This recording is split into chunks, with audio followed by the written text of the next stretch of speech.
Donc vous parvenez en finale de ce championnat élite. Finalement, c'est une bonne chose parce que le championnat lui-même, ça n'a pas été facile, pas toujours été régulier. Oui, c'est vrai que cette année, on a fait un championnat des moments irréguliers, des moments de bons matchs, des moments on a pris beaucoup de matchs nuls. On a gagné 8 matchs, on a fait 8 matchs nuls. C'est vrai qu'il y a d'autres nuls que ça coûte un peu de points et c'est vrai qu'avec 400 petits points, et on peut finir deuxième, troisième. Mais bon, après, c'est vrai qu'avec la Coupe d'Europe qu'on a fait Pâques, qu'on a fini cinquième, ça nous a donné un peu l'énergie et l'envie de continuer à jouer bien et d'arriver à les playoffs avec la meilleure chance possible. Et c'est vrai que dans les playoffs, on a fait un super match, un match efficace, ça c'est le mot, défensif et efficace. Et dans la demi-finale, et on avait tous à gérer les shootouts, que ça c'est top. Et bon, on arrive à la finale finalement, c'est le grand objectif, on l'a fait l'année dernière, on l'a fait cette année, les filles sont fait il y a 2 ans. Donc ça c'est un peu l'objectif de la saison et pourquoi pas aller chercher le titre. Alors effectivement, troisième finale consécutive. Il y a eu aussi entre-temps les Jeux Olympiques, vous aviez beaucoup d'internationales. L'équipe, 3 ans après, a beaucoup changé.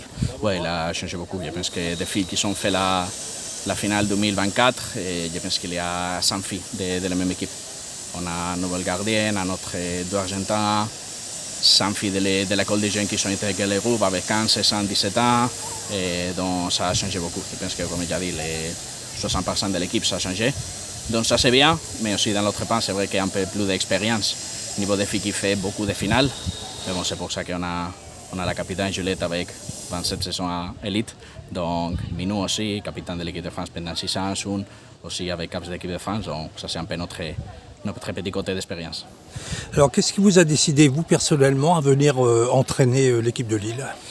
Bon, c'est déjà en 2021, j'arrivais à Gantoise, à la Belgique, parce que bon, j'ai des contacts et je vais sortir d'un peu de la zone de confort, je travaille là à Madrid.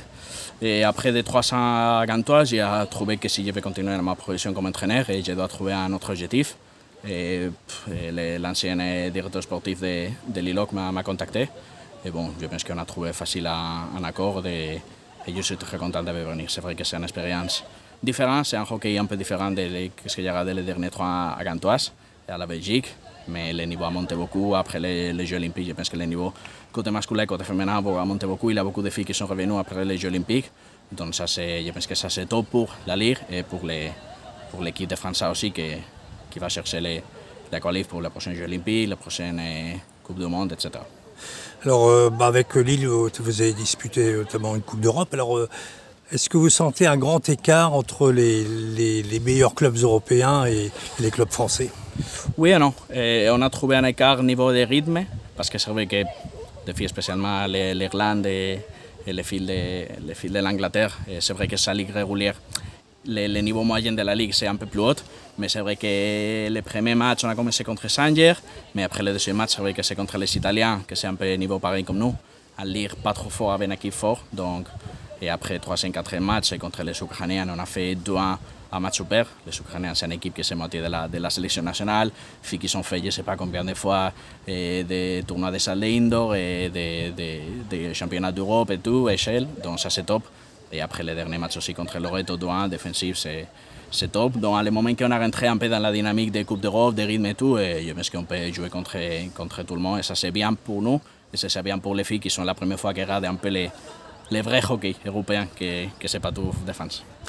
Alors, malgré tout, bon, les clubs ne sont pas professionnels en France, sont sur gazon, mais vous êtes quand même, vous techniciens, contents des conditions de travail qu'on vous propose ici à Lille ? Oui, bien sûr. Et je pense que Lilloc, c'est pas parce que je travaille ici, mais c'est un des meilleurs clubs de France niveau d'infrastructure, niveau d'équipe, niveau sportif, niveau de matériel, niveau tout. Donc, je suis très content d'arriver.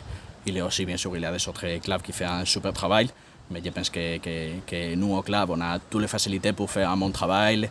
Et j'ai tout que je demande au club, donc ça c'est top. On a 2 terrains, on a des balles suffisantes pour entraîner, on a des filles suffisantes. Et si j'ai besoin de joueurs de l'équipe 2, joueurs de l'équipe 17, tout le monde est disponible pour moi et pour l'équipe. Donc ça c'est top. Et ça c'est un peu la première fois que je trouve ça, parce que c'est vrai que les premières années à Espagne c'est un peu difficile. Et après à la Belgique, avec l'école de jeunes, c'est totalement différent. Donc Et trop content pour ça et pour toute la disponibilité, tout que le club fait pour moi et pour l'équipe. Très bien, ben, je vous remercie beaucoup.